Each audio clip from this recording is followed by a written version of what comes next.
Sleigh bells ringing, diamonds blinging, carols singing, favorite season. Sleigh bells ringing. Hello tout le monde et bienvenue dans un nouveau épisode de Mimi Christmas. Contente de vous retrouver pour un Full Face Friday. Aujourd'hui un Full Face Friday, très chers amis, dans lequel nous allons tester la collection de Noël de Bobbi Brown. J'ai aussi... Qu'est-ce que j'ai prévu? J'ai prévu aussi de tester les petites nouveautés de chez Lise Wattier. Comme vous pouvez le voir sur mon visage, j'ai eu la mauvaise idée de jouer avec un bouton. Je n'aurais pas dû. Vous savez, je le sais, quand on a un truc qui sort sur la face, il ne faut pas y toucher. C'est ce qu'on nous apprend quand on est petit. J'y ai quand même touché et je me suis fait un massacre. On dirait que j'ai pris un coup d'air. Driss ce matin m'a dit « Mimi, est-ce que tu t'es pris une étagère dans la tête ?» ou... Je lui ai dit « Non, j'ai défracté un bouton hier soir. » Il m'a dit « Mais là, tu l'as pas défracté, t'as fait un trou dans ton front. » Je lui ai dit « Oui. » Il était résistant, il voulait pas, ça finissait à m'énerver, donc je me suis un petit peu excitée, je n'aurais pas dû. Voilà, bon, nous allons mettre un petit peu de base hydratante et lumineuse sur les joues. Mon produit chouchou du moment, c'est le produit de chez By Terry, c'est le Starlight Rose Youth Glow Elixir, qui est à la fois hyper hydratant, il y a de l'acide hyaluronique à l'intérieur, et qui offre un fini nacré et lumineux, tel un voile photoshopant sur le visage. Je le trouve tellement beau et tellement frais et tellement agréable à utiliser. Je ne vous dis pas. Je suis amoureuse de ce produit et triste qu'il n'existe pas de manière régulière. Il va falloir que je fasse des backups. Sortons nos belles pinces crocodile à la Jeffree Star et accrochons ces cheveux fraîchement brushingés de ce matin. Nous allons tester l'anti-cerne et comme à chaque fois que je teste un nouveau produit teint, je vais éteindre la ring light, bien évidemment, zoomer de plus proche pour que vous puissiez voir l'état de ce produit et son rendu sur ma peau. Un nouvel anti-cerne à tester aujourd'hui qui est le nouveau Superstay couvrance complète 24 heures, c'est ce qu'ils nous annoncent. Ils me disent quoi? Donc que c'est un anti-cerne qui tient jusqu'à 24 heures, qui est hydrofuge, résistant au transfert, résistant aux bavures et effet durable. Il nous conseille d'appliquer le produit au doigt. Non, non, pas pour moi. Donc j'ai deux couleurs en ma possession. J'ai la couleur 15 qui est la couleur light et j'ai la couleur 10 qui est la couleur fair. Voilà les deux couleurs. Donc ici on a la couleur fair, numéro 10, et ici la couleur light qui est la numéro 15. Le light numéro 15 est exactement de la couleur de ma peau actuelle. Donc peut-être que le fer serait mieux, mais le fer risque d'être un petit peu une shot trop claire. Je pense qu'on va faire un mélange. Je vais appliquer l'anti-cerne comme ce que je fais à chaque fois, en tout cas pour le premier œil, avec mon Evenly Luxe numéro 2 de chez It Cosmetics et avec la partie en fait fluffy, n'est-ce pas, du pinceau. Et je vais appliquer l'anti-cerne comme ce que je fais d'habitude, c'est-à-dire je ne vais pas en appliquer trop. Je ne sais absolument pas le niveau de couvrance de cet anti-cerne. En petit triangle, comme ça. Alors moi je le rapproche toujours proche de ma base du nez parce qu'en fait mon os ici est très très large, donc je triche. J'affine, je fais un petit peu du contouring en gros. Peut-être qu'il va falloir que j'éclaircisse un tout petit peu ce produit là. Je vais mettre un tout petit peu du numéro 10. Je vais estomper ça. J'ai pas mis de correcteur, hein, au fait. Donc on va voir si la couvrance est totale, moyenne ou légère.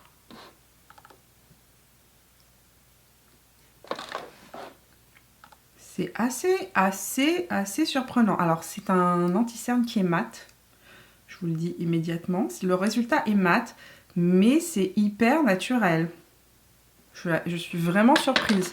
Et la couvrance est pas mal du tout, sachant que j'ai pas de correcteur en dessous et que j'ai quand même le creux du cerne qui est plutôt bleuté. Je suis assez surprise, ça fonctionne bien. J'ai des petits boutons à corriger, donc on va y aller gaiement. On va corriger toutes ces taches.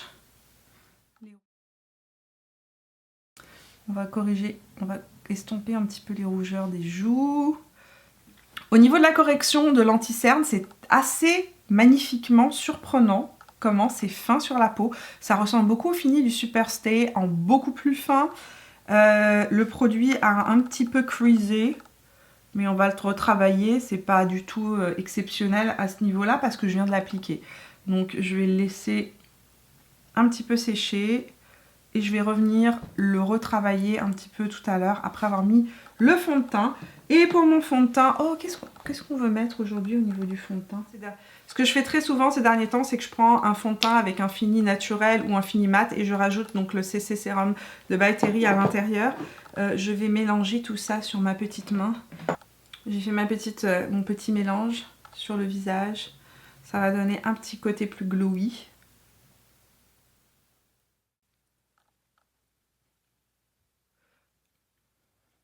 Donc là, je tapote dessus. Hein. Si vous avez fait une correction à un endroit de votre visage pour corriger justement un bouton ou une petite tache, etc. Si vous venez frotter votre pinceau, vous risquez de déplacer le correcteur que vous avez mis en dessous. Donc je vais faire un petit peu de mon contouring de lèvres maintenant tout de suite.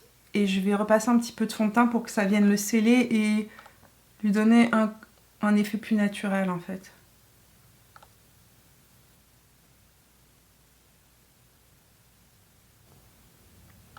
Je repasse juste mon pinceau avec le fond de teint par-dessus.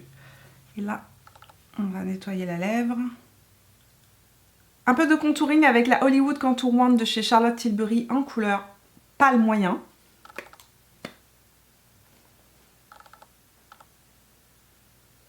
D'ailleurs, j'espérais que pour le Black Friday, il y ait des offres intéressantes Charlotte Tilbury chez Sephora, mais absolument pas. Il faudrait que j'aille voir sur le site Charlotte Tilbury.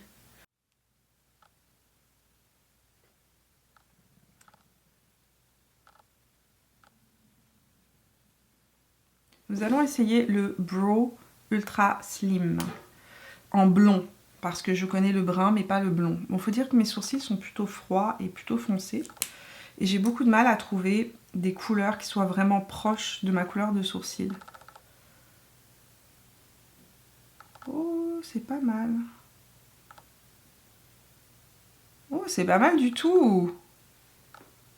C'est pas mal du tout et c'est pas trop chaud. Généralement les blonds sont toujours trop chauds pour moi et là c'est pas le cas. La tête est toute petite mais vraiment fine, ce qui me permet de pouvoir vraiment faire de pouvoir crayonner mais de manière précise et très fine. Alors c'est pas comme une tête d'eyeliner, c'est pas du tout comme aussi précis qu'un...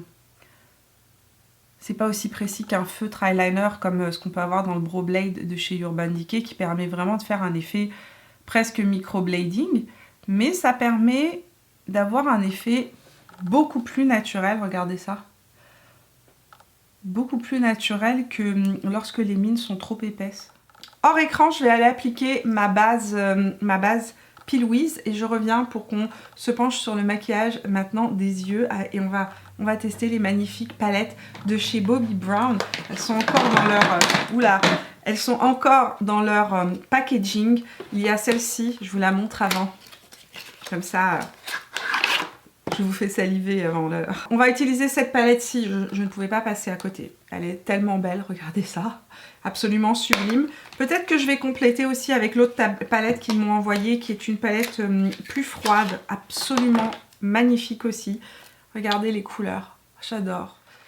Bobbi Brown a sorti pour les fêtes une palette qui s'appelle la palette Luxe Gems ou Joyaux de luxe et qui est absolument sublime. Le packaging est sublime, les fards à l'intérieur sont sublimes et franchement, juste d'avoir mis mes doigts pour les swatcher à l'intérieur, il y a une intensité dans ces fards qui est absolument incroyable. C'est vraiment du haut de gamme, de la haute voltige de fards métallisés, absolument sublime et très surprenant. La présentation et les couleurs qui ont été choisies par Bobbi Brown, je suis vraiment surprise par cette palette parce que Bobbi Brown c'est plutôt du style classique, c'est plutôt du maquillage très chic, très classique avec des tons plus neutres, donc on s'attend plus à voir ce genre de palette là sortir chez Bobbi Brown que ce genre de choses là. J'ai été conquise dès que je l'ai vu sur Instagram, j'ai été complètement waouh, regardez ça, look at this. À l'intérieur de la palette Bobbi Brown, édition limitée de Noël, la Luxe Gems Eyeshadow Palette, on retrouve la couleur Incandescent qui est un multichrome, la couleur Bijou, la couleur volcanique. Ensuite, on retrouve Sunstone, qui est un pailleté. Puis la couleur Ultra Velvet, qui est un mat brun. Electric Saphir, qui est un noir saphir duochrome avec des couleurs, avec un bleu saphir à l'intérieur. Et Black Pearl, qui est un gris taupe absolument magnifique. Je vais aller prendre la couleur qui est juste ici, donc la couleur bijou avec le 232 de chez Smith. Alors cette couleur bijou est une couleur qui au swatch est exactement de la même couleur que ma peau. Donc je sais pas si elle va être vraiment apparente, mais oui. Ça donne une légère teinte, alors c'est pas une couleur qui est beaucoup plus foncée que la couleur de ma peau, qui se construit et qui a des sous-tons des sous-tons roses. C'est très très joli comme couleur, c'est très doux et c'est très naturel. Pinceau Smith 230 avec le fard Ultra Velvet. C'est pas poudreux du tout, c'est sympa ça. C'est une bonne nouvelle que ce ne soit pas poudreux. Je vais utiliser le pinceau 217 de chez MAC, qui est un pinceau... Ah oui, là j'ai beaucoup plus de pigmentation. Qui est un pinceau en fait plat mais qui peut estomper. Je prends un pinceau encore plus petit, plus précis, et je vais venir l'appliquer ici en angle interne. Je délimite mon angle externe avec de la poudre libre, ce que j'aurais dû faire dès le début. Je vais reprendre mon pinceau 230 de chez Smith sans produit en particulier dessus, sans couleur. Je vais juste estomper la transition. Pinceau Sigma E25 et la couleur Incandescent est un fard pailleté, mais c'est en fait comme un topper pailleté. J'ai humidifié légèrement mon pinceau et je vais appliquer le topper.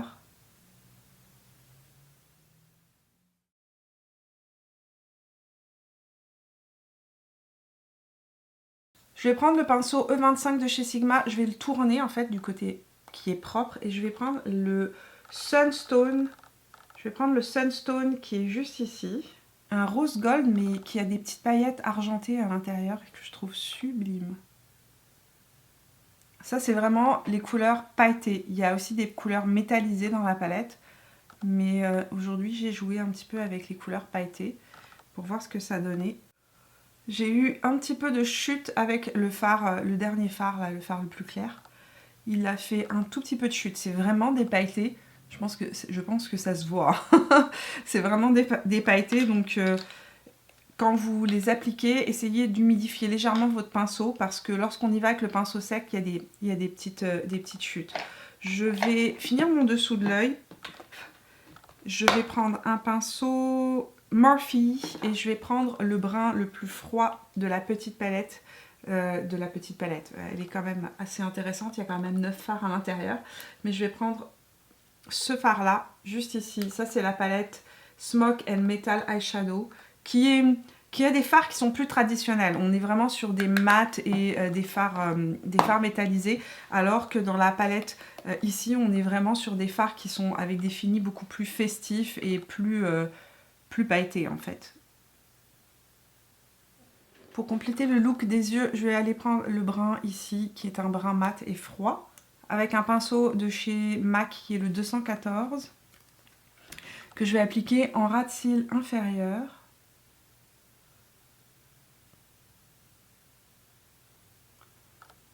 Et ici en angle supérieur. Et là je prends un pinceau de chez Morphe qui est propre. Je vais reprendre la couleur bijou qui est juste ici, qui est ce brun légèrement rose, et je vais refondre un petit peu tout ça. Et ce brun légèrement rose, ça vient réchauffer le maquillage, juste une toute petite touche, et c'est vraiment beau. Je vais mettre du crayon noir sur la muqueuse supérieure de mes yeux, donc c'est le Marc Jacob que je vais utiliser en couleur Blacker, mais n'importe quel crayon noir peut faire l'affaire. C'est juste que celui-ci est extrêmement crémeux et sèche assez rapidement.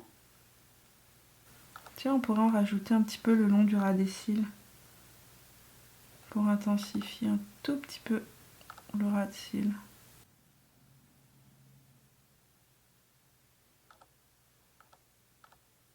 dans l'ensemble, la palette se travaille bien. Au début, il a fallu que je démarre les 2 fards qui étaient mat, comme s'il y avait une petite pellicule dessus. Donc j'ai frotté avec le doigt, hors écran, et ensuite j'ai appliqué la matière sans aucun problème. Ce qui est bien avec ces fards là, c'est que c'est des fards qui ne sont absolument pas poudreux. Par contre, ici, celui-ci, là, fait des chutes, donc peut-être faire votre teint après vos yeux, ou alors humidifier votre pinceau, parce que lorsque je l'ai appliqué avec le pinceau sec, immédiatement il y a eu des chutes qui se sont faites, donc j'ai humidifié légèrement mon pinceau et ça a permis aux paillettes de rester collées sur le pinceau, donc de ne pas venir se répandre partout sur le visage. Je vais recourber mes cils avec Pikachu, n'est-ce pas? Enfin avec le recourbe-cils Shu Uemura. En fait il faut que je le prononce à la japonaise. Uemura. Uemura.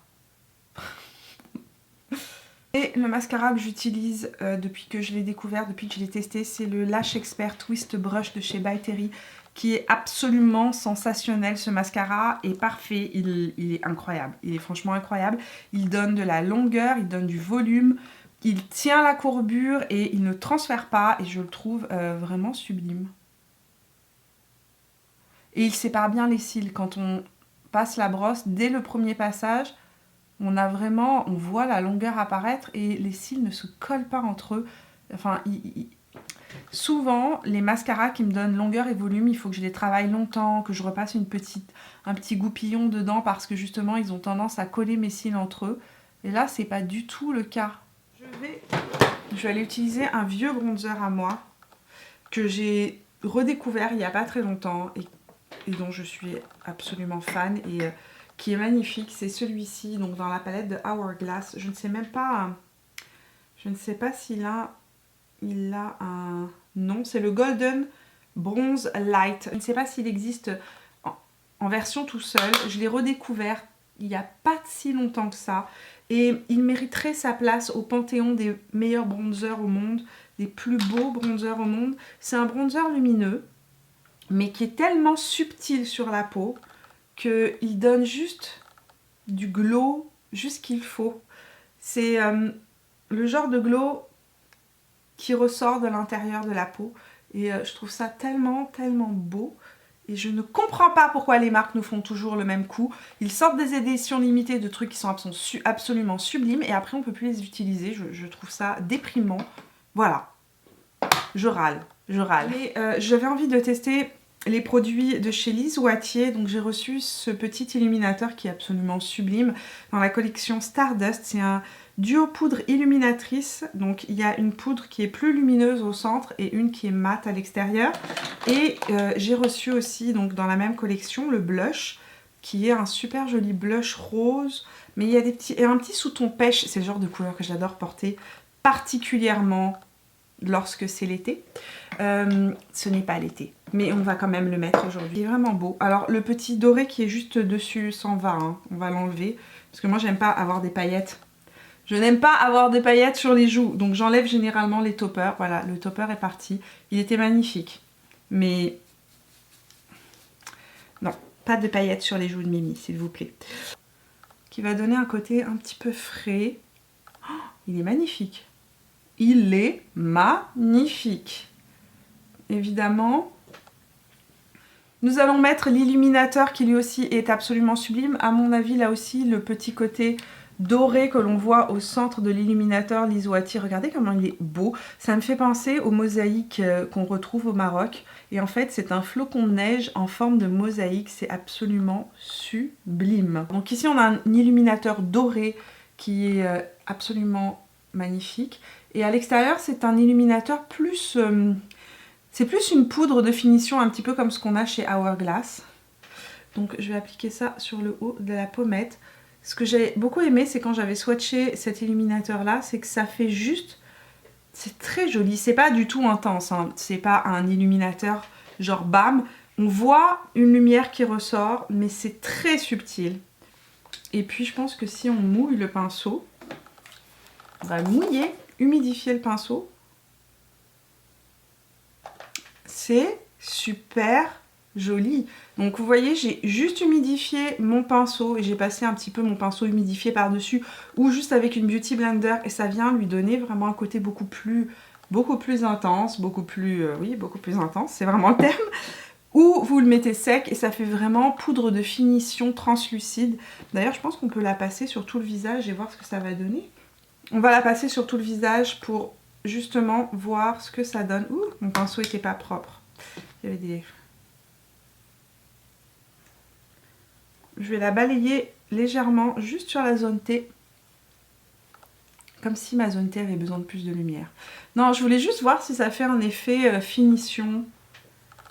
Ouais, c'est très très joli. Pour les lèvres, j'ai reçu des rouges à lèvres qui sont plutôt foncés ces derniers temps. Donc je pense que je vais utiliser mon petit kit de chez MAC, surtout que je ne vous l'ai jamais montré de visu comme ça en vidéo. Celui-ci, donc c'est le petit kit qui vient dans cette petite pochette là. A Star in Your Name, qui est un nude froid en fait.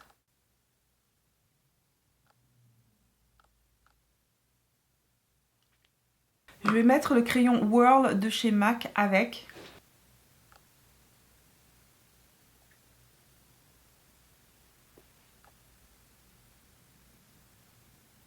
Whirl est un de mes crayons préférés du moment. C'est un crayon régulier chez MAC, il existe depuis des années. Et en fait, c'est un brun avec un sous-ton rose et un sous-ton mauve, ce qui est parfait pour venir se marier avec les rouges à lèvres par exemple qui ont du mauve à l'intérieur. Là j'ai mis un rouge à lèvres qui était plutôt froid, donc c'est un rose froid bleuté. Mais justement pour pas qu'il soit trop froid par rapport à la couleur de ma peau, je viens et je casse ça avec un crayon comme Whirl qui se fond parfaitement dans la couleur mais qui vient donner une petite délimitation plus proche de ma carnation de peau et donc plus naturel. C'est une petite astuce pour les rouges à lèvres. Il faut toujours... tous les rouges à lèvres nude ne ressortent véritablement que lorsqu'on les applique avec vraiment un crayon qui a un ton ou un demi-ton juste au-dessus pour venir justement faire un contraste avec la peau et que ce soit pas trop intense. Donc voilà, bon, nous y sommes. Nous avons terminé Full Face Friday complété. Je suis assez contente des produits que j'ai découverts aujourd'hui. Alors... je vais revenir sur la palette Bobbi Brown. Je trouve que les fards mat de la palette doivent être vraiment démarrés. Ça m'a fait penser un petit peu à la palette NARS. C'est d'ailleurs un peu le même type de fard. Ce sont des fards qui ne font... les fards mat de cette palette-là ne font absolument pas de chute.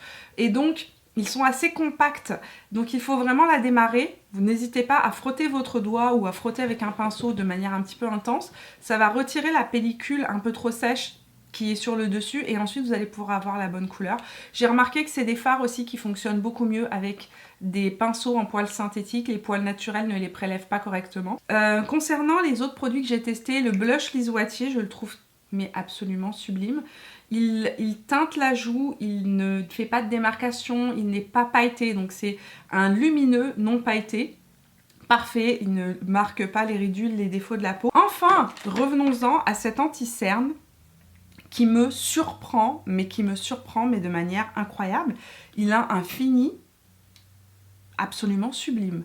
Il est d'un naturel absolument stupéfiant. Il ne marque pas les ridules du contour de l'œil et il n'a absolument pas creasé. Je n'ai pas eu besoin de le poudrer. Cependant, attention, c'est un mat. Donc si vous avez le contour de l'œil qui est sec, très déshydraté, c'est peut-être pas le style de produit qu'il va vous falloir parce que vous allez le trouver certainement trop sec. Je serais curieuse de savoir si vous l'avez testé et que vous avez un contour de l'œil sec, qu'est-ce que vous en pensez? Parce que moi, sur mon contour de l'œil, en tout cas, il ne me dessèche absolument pas le contour de l'œil. Merci d'être resté avec moi jusqu'au bout de ce Full Face Friday. J'espère qu'il vous a plu. J'espère que vous avez passé un agréable moment en ma compagnie. Maintenant, c'est le moment du giveaway. Puisque vous avez été sage et que vous êtes resté jusqu'au bout de cette vidéo, vous avez le droit à une surprise. J'aime bien vous faire des petites surprises comme ça de temps en temps à la fin des vidéos. Aujourd'hui, je m'allie à Mugler Canada pour vous offrir 2 coffrets de luxe du parfum Alien qui est un de mes parfums préférés. Dans le coffret de luxe, vous retrouvez un parfum on the go qui est en fait le parfum de sac. Vous retrouvez une édition donc complète de l'autre parfum et vous avez aussi une crème pour le corps. Le coffret est absolument sublime. Donc voilà, c'est un cadeau de Mugler Canada. Pour participer au concours, il faut regarder la barre d'information. Donc vous déroulez la barre d'information et tout sera tout sera indiqué. Merci d'être resté avec moi, j'espère qu'elle vous a plu cette petite vidéo. N'oubliez pas de me laisser un petit pouce bleu avant de partir, de vous abonner à la chaîne si ça n'est pas encore fait en cliquant sur mon visage là où il apparaîtra. Et puis on se retrouve lundi pour une prochaine vidéo de Mimi's Christmas, pour la dernière semaine de Mimi's Christmas, puisque mes vidéos de Noël s'arrêtent le 23 décembre. Donc c'est un peu un calendrier de l'Avent qu'on fait cette année, donc du 1er au 23 décembre. Voilà. Ciao. Merry Christmas, everybody.